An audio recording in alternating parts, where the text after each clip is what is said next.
नहमदुहु व नुसल्ली अला रसूलिहिल करीम अम्मा बाद फ़अऊज़ु बिल्लाहि मिनश्शैतानिर रजीम बिस्मिल्लाहिर रहमानिर रहीम रब्बिश्रह ली सदरी व यस्सिर ली अमरी वहलुल उक़दतम मिन लिसानी यफ़क़हू क़ौली रब्बि ज़िदनी इल्मा अल्लाहुम्मा सल्लि अला मुहम्मदिन व अला आलिहि व अस्हाबिहि अजमईन। Today we are going to cover Suratul Qalam, and this surah has two names, Al-Qalam and Noon, and these two names are present in the first verse of this surah. ये सूरत मक्का मुअज़्ज़मा की इब्तिदाई दौर की नाज़िल शुदा सूरतों में से एक सूरत है, और ये सूरत उस वक़्त नाज़िल हुई थी जब नबी करीम सल्लल्लाहु अलैहि वसल्लम की मुखालफत शदीद तरीन सूरत इख्तियार कर चुकी थी। इस सूरत के तीन अहम मज़ामीन हैं। नंबर एक, मुखालिफिन के एतराज़ात का जवाब। नंबर दो, उनको नसीहत और तंबीह। और नंबर तीन, कुफ़ार मक्का की बातों पर नबी करीम सल्लल्लाहु अलैहि वसल्लम को सब्र व इस्तकामत की तलकीन। पहली 7 आयात दूसरी वही हैं। आयत नंबर 1, नून वल क़लम वमा यस्तुरून। नून, कसम है कलम की और उसकी जो कुछ के वो फरिश्ते लिखते हैं। स्कॉलर्स कहते हैं कि इससे मुराद वो ख़ास कलम है जिसे अल्लाह सुब्हानहू व तआला ने सबसे पहले पैदा फरमाया, और फिर उस कलम को हुक्म दिया कि तकदीर को लिखो, और फिर उस कलम ने अबद तक होने वाली सारी चीज़ों को लिखा। और ये कुरान और सारा इल्म इस बात पर गवाह है कि मा अंत बिनिअमति रब्बिका बिमजनून, आप अपने रब के फ़ज़ल से दीवाना नहीं हैं। क्योंकि कुरैश मक्का आप सल्लल्लाहु अलैहि वसल्लम को मजनू और दीवाना कहा करते थे। पहली वही नाजिल होने के बाद कुरैश मक्का ये कहा करते थे कि आप में नाउज़ुबिल्लाह को जिन आ गया है, क्योंकि वो लोग जिन्नों पर तो यकीन रखते थे लेकिन फ़रिश्तों पर वो यकीन नहीं रखते थे। इन्ना लका लअजरन गैर ममनून, व इन्ना लका, और बेशक आपके लिए, लअजरन, ऐसा अजर है, गैर ममनून, जो कभी ख़त्म नहीं होने वाला। क्योंकि नबी करीम सल्लल्लाहु अलैहि वसल्लम इस्लाम को के फ़रोग़ के इस मिशन में ऐसी ऐसी अज़ियतनाक बातों को बर्दाश्त करते थे, लेकिन इसके बावजूद भी वो अपने मिशन को जारी रखे हुए थे। व इन्नका लअला खुलुक़िन अज़ीम, और बेशक आप सल्लल्लाहु अलैहि वसल्लम इख़लाक़ के बहुत बुलंद दर्जे पर फाइज़ थे। फ़सतुबसिरु व युबसिरून, बस तू भी देख लेगा ए नबी, और ये लोग भी देख लेंगे। बिअय्यिकुमुल मफ़तून, कि तुम में से कौन जुनून में पड़ा हुआ है। इन्ना रब्बका हुवा आलमु, बेशक तेरा रब वो ज़्यादा जानता है। बिमन ज़ल्ला अन सबीलिही, कि कौन अपने रास्ते से भटक गया। व हुवा आलमु बिलमुहतदीन, और उन लोगों को भी जानता है जिन्होंने सीधी राह को पा लिया। फ़ला तुतिल मुकज़्ज़िबीन, बस ए नबी सल्लल्लाहु अलैहि वसल्लम तो झुटलाने वालों की बात को ना मान। वद्दू लौ तुदहिनु फ़युदहिनून, वद्दू वो चाहते हैं, लौ तुदहिनु, काश कि आप ढीले पड़ जाएं, आप नरमी इख्तियार करें। फ़युदहिनून, और वो भी नरमी इख्तियार करें, और वो भी नरम पड़ जाएं। काफ़िरों की तरफ से कई बार इस किस्म की तजावीज़ पेश की गई थी कि अगर नबी करीम सल्लल्लाहु अलैहि वसल्लम अपने फ़राइज़ तबलीग की अदायगी में कुछ नरमी का मुज़ाहिरा करें और हमारे बुतों को बातिल ना कहें, तो हम भी आप सल्लल्लाहु अलैहि वसल्लम को सताना छोड़ देंगे। ये उस आयत की तरफ इशारा है। वला तुते कुल्ला हल्लाफिम महीन, और किसी ऐसे शख्स का कहना मत मानना जो बहुत कस्में खाने वाला, जलील हो, घटिया हो। माजिम मशाइम बिनमीम, हम्माज, ऐब जोई करने वाला, मशाइन, चलने वाला, बिनमीम, साथ चुगली के, ऐब जोई करने वाला और चलते फिरते चुगली करने वाला। मन्ना इल्लिल खैरी मुअतदिन अथीम, और भलाई से मना करने वाला और बहुत हद से बड़ा हुआ गुनहगार। उतुल्लिम बाद ज़ालिका ज़नीम, उतुल्लिम सख्त मिजाज, बाद ज़ालिका इसके अलावा, ज़नीम बदज़ात भी। आयात में जिस शख्स के ये औसाफ बयान हुए हैं उसके बारे में मुफस्सिरीन के मुख्तलिफ अक़वाल हैं। उसके बारे में ये कहा जाता है कि ये शख्स वलीद बिन मुगीरा था, किसी ने कहा कि ये शख्स असवद बिन अब्द यगूस था, और किसी ने कहा कि ये अखनस बिन शरीक था। अन काना ज़ा मालिम व बनीन, इस वजह से कि वो माल और बेटों वाला है। इज़ा तुतला अलैहि आयातुना, जब पढ़ी जाती हैं उस पर हमारी आयतें। काला, तो वो कहता है, असातीरुल अव्वलीन, असातीरु ये किस्से हैं, अल अव्वलीन ये पहले लोगों की ये कहानियाँ हैं। सनासिमुहु अलल खुरतुम, हम दाग लगाएंगे, अलल खुरतुम, उसकी सूंड पर, यानी हम उसको ज़लीलो और रुस्वा करेंगे दुनिया में भी और आखिरत में भी, और फिर ये ज़लालत कभी भी उसका पीछा नहीं छोड़ेगी। आयत नंबर 17 में अल्लाह ताला एक वाक़या बयान कर रहे हैं जो कि एक बहुत खूबसूरत तमसील भी है।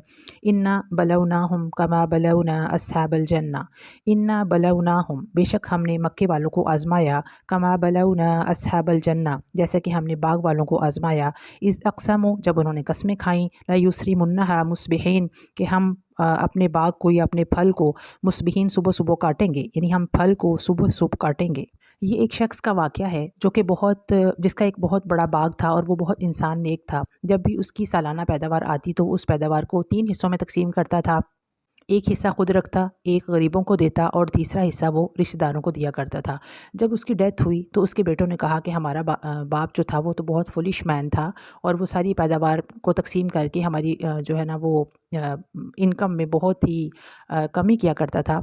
तो उन्होंने प्लान किया कि अब जब हम फसल को काटेंगे तो हम किसी भी मस्कीन को अपने पास भटकने नहीं देंगे।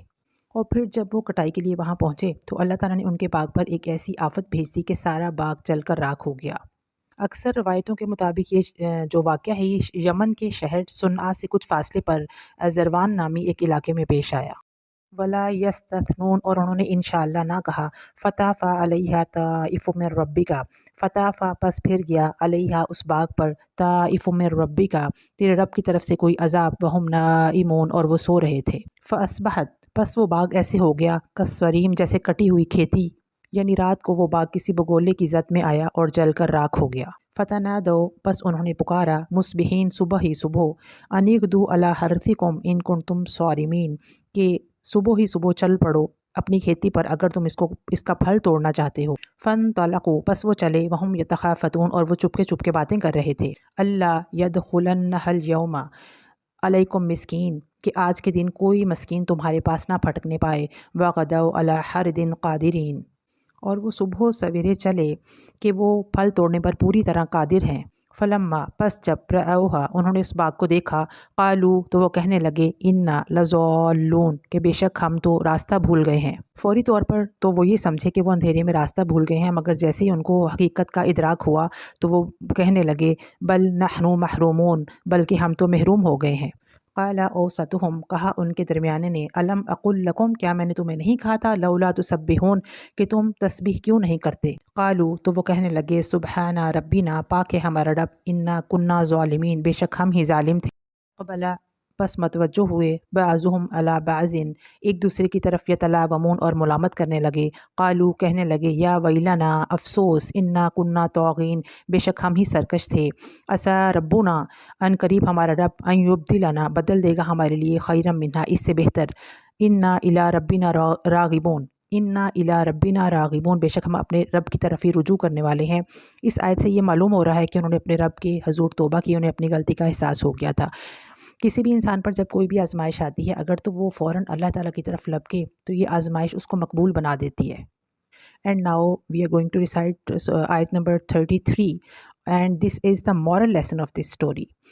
कज़ालिकल अज़ाब इसी तरह अज़ाब आता है वला अज़ाबुल आखिरती अकबर और आखिरत का अज़ाब तो बहुत बड़ा है लौ कानू यालमून काश के वो जानते होते। मक्के के बड़े बड़े सरदार मुसलमानों से हमेशा ये कहते थे कि हमें जो दुनिया में नेमतें मिली हैं वो अल्लाह के यहाँ हमारे मकबूल होने की बहुत बड़ी दलील है और जिस बदहाली में तुम मुब्तला हो इस बात की दलील है कि क़यामत के दिन भी तुम इसी बदहाली में मुब्तला होगे और अगर कोई क़यामत कायम हुई भी तो वहाँ पे भी हम अल्लाह के यहाँ मकबूल होंगे। तो यहाँ पर अल्लाह ताला फरमा रहे हैं इन्ना लिलमुत्तक़ीना इंदा रब्बिहिम जन्नातिन नईम बेशक मुत्तकियों के लिए उनके रब के पास नेमतों वाली जन्नत है। अफ़नजअलुल मुस्लिमीन कल मुजरिमीन क्या हम फर्माबरदारों को क्या हम मुसलमानों को मुजरिमों की मानद कर देंगे। मा लकुम तुम्हें क्या हो गया है कई फ़तहकुमून तुम कैसे फ़ैसले करते हो। अम लकुम किताबुन क्या तुम्हारे पास कोई किताब है फ़ीही तदरुसून जिसमें तुम पढ़ते हो। इन्ना लकुम फ़ीही लमा तख़य्यरून क्या इसमें तुम्हारी मनमानी बातें होंगी। अम लकुम या तुम्हारे लिए ऐमानुन कोई अहद है अलैना हम पर बालिगतुन जो पूरा होगा इला यौमिल क़ियामती क़यामत के दिन। इन्ना लकुम लमा तहकुमून बेशक तुम्हारे लिए वो होगा जो तुम फैसला करोगे। सलहुम पूछो इनसे अय्युहुम कौन है बिज़ालिका ज़ईम इस बात पर गवाह या इस साथ इसके ज़ामिन कौन है। अम लहुम शुरका क्या उनके कोई शरीक हैं। फल या अतूपस ले आओ बिशुरकाहिम अपने शरीकों को इन कानू सादिकीन अगर तुम सच्चे हो तो। नंबर 42 यौमा युकशफु अन साक़िम व युदऔना इला सुजूद यौमा जिस दिन युकशफु खोली जाएगी अन साक़ पिंडली व युदऔना इला सुजूदी और वो बुलाए जाएंगे सजदा करने के लिए।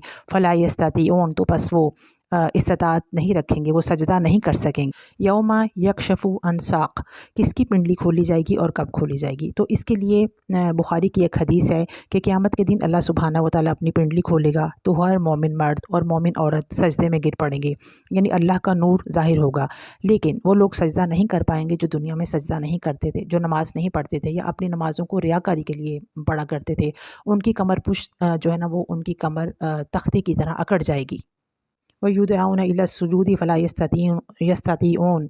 آیت نمبر 43، خاشعۃ ابصارہم، ان کی آنکھیں جھکی ہوئی ہوں گی، ترہقہم ذلہ، اور ان کے اوپر ذلت چھا رہی ہوگی، وقد كانوا يدعون إلى السجود، اور اس سے پہلے ان کو بلایا جاتا تھا سجدے کے لیے، وہم سالمون، جبکہ وہ صحیح سلامت تھے۔ لوگ ہوں گے جنہوں نے دنیا میں اپنے بزنس، اپنی ہر چیز کو پرائمریلی رکھا اور نماز کو سیکنڈری بھی نہیں رکھا، اور نماز پڑھنے سے ہمیشہ محروم رہے، اور یہ لوگ بائی چوائس نماز نہیں پڑھتے تھے۔ آیت نمبر 44 میں اللہ تعالیٰ فرما رہے ہیں فذرنی، پس مجھے چھوڑ دے اے نبی، فذرنی، پس مجھے چھوڑ دے، ومن یکذب بہذا الحدیث، اور جو کوئی بھی اس کلام کو جھٹلاتا ہے، سنستدرجہم من حیث لا یعلمون، ہم انہیں اس طرح آہستہ آہستہ کھینچیں گے، لا یعلمون، کہ انہیں معلوم بھی نہیں ہوگا۔ آہستہ آہستہ کھینچنا سے مراد بے خبری کی طرف، کسی کو تباہی کی طرف لے جانے کی صورت یہ ہے کہ حق کو جھٹلانے والا اور ظالم کو دنیا میں نعمتوں سے نوازا جائے، صحت، مال، اولاد اور دنیوی کامیابیاں عطا کی جائیں، جس سے دھوکہ کھا کے وہ سمجھے کہ جو کچھ مجھے مل رہا ہے وہ سب میرے عمل میں کوئی غلطی نہیں ہے۔ اس طرح وہ حق سے انکار اور ظلم اور طغیان میں زیادہ سے زیادہ غرق ہوتا چلا جاتا ہے، اور یہ نہیں سمجھتا کہ جو نعمتیں اسے مل رہی ہیں وہ انعام نہیں ہے، بلکہ در حقیقت اس کی ہلاکت کا سامان ہے۔ وَأُمْلِي لَهُمْ، اور میں ان کو ڈھیل دوں گا، اِنَّ کَیدِی متین، اور بے شک میری تدبیر بڑی مضبوط ہے۔ ام تسألہم اجرا، اے نبی صلی اللہ علیہ وآلہ وسلم، کیا آپ ان سے کوئی اجرت مانگتے ہیں؟ فہم من مغرم مثقلون، کہ وہ تاوان کے بوجھ سے دبے چلے جا رہے ہیں۔ ام عندہم الغیب فہم یکتبون، کیا ان کے پاس کوئی علم غیب ہے جسے وہ لکھتے ہیں؟ فاصبر لحکم ربک، پس اے نبی صلی اللہ علیہ وآلہ وسلم تو اپنے رب کے حکم سے صبر کر، ولا تکن کصاحب الحوت، اور مچھلی والے کی طرح نہ ہو جانا، اذ نادا، جب اس نے پکارا، وہو مکظوم، اور وہ غم کی حالت میں تھے۔ جب حضرت یونس علیہ السلام کی قوم پر اللہ تعالیٰ کی طرف سے عذاب کا حکم ہو گیا تو حضرت یونس علیہ السلام اللہ کا حکم کا انتظار کیے بغیر وہاں سے چلے گئے، اور پھر وہاں سے وہ مچھلی کے پیٹ میں چلے گئے۔ اللہ تعالیٰ قرآن پاک میں فرماتے ہیں کہ اگر وہ مجھے یاد نہ کرتا یا توبہ نہ کرتا یا ان الفاظ کو نہ پڑھتا، لا الہ الا انت سبحانک انی کنت من الظالمین، تو وہ قیامت تک مچھلی کے پیٹ میں رہتے۔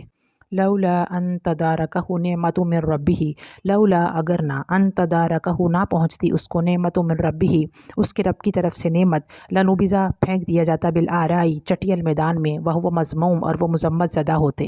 اگر اس کے رب کی نعمت نے اس کو سنبھال نہ لیا ہوتا تو وہ مذمت کیا ہوا چٹیل میدان میں پھینک دیا جاتا۔ فاجتباہ ربہ، پس اس کے رب نے اس کو چن لیا، فجعلہ من الصالحین، اور ان کو کر دیا نیک لوگوں میں شامل کر دیا۔ اس کا مطلب انہیں توانا اور تندرست کیا اور دوبارہ رسالت سے نواز کر اپنی قوم کی طرف بھیجا۔ آیت نمبر 51، وَإِن يَكَادُ الَّذِينَ كَفَرُوا، اور بے شک قریب ہے کہ وہ لوگ جنہوں نے کفر کیا، لَيُزْلِقُونَكَ، آپ کو پھسلا دیں، بِأَبْصَارِهِمْ، اپنی نگاہوں سے، لَمَّا سَمِعُوا الذِّکْرَ، جب وہ اس قرآن کو، جب وہ اس ذکر کو سنتے ہیں، وَيَقُولُونَ، اور وہ کہتے ہیں، إِنَّهُ لَمَجْنُونٌ، بے شک آپ نعوذ باللہ دیوانہ ہیں، وَمَا هُوَ إِلَّا ذِکْرٌ لِلْعَالَمِينَ، اور در حقیقت یہ قرآن تو تمام جہان والوں کے لیے سراسر نصیحت ہے۔ بات یہ ہے کہ یہ قرآن جن و انس کی رہنمائی اور ہدایت کے لیے آیا ہے، تو پھر اس کو لانے والا اور بیان کرنے والا مجنوں اور دیوانہ کیسے ہو سکتا ہے؟ یہ قرآن دیوانگی کی بات نہیں بلکہ یہ ذکر ہے۔ حضرت حسن بصری رحمۃ اللہ کہتے ہیں کہ کسی انسان کو اگر کسی انسان کی نظر بد لگ جائے تو سورۃ القلم کی آخری 2 آیات کی تلاوت کر کے دم کریں تو یہ نظر کے اثر کو زائل کر دیتا ہے۔ نبی کریم صلی اللہ علیہ وآلہ وسلم نے نظر اور حسد اور جادو، ان تینوں چیزوں کے خاتمے کے لیے سورۃ الفلق اور سورۃ الناس کو صبح و شام 3 دفعہ پڑھنے کی تلقین فرمائی ہے۔ وما علینا الا البلاغ المبین۔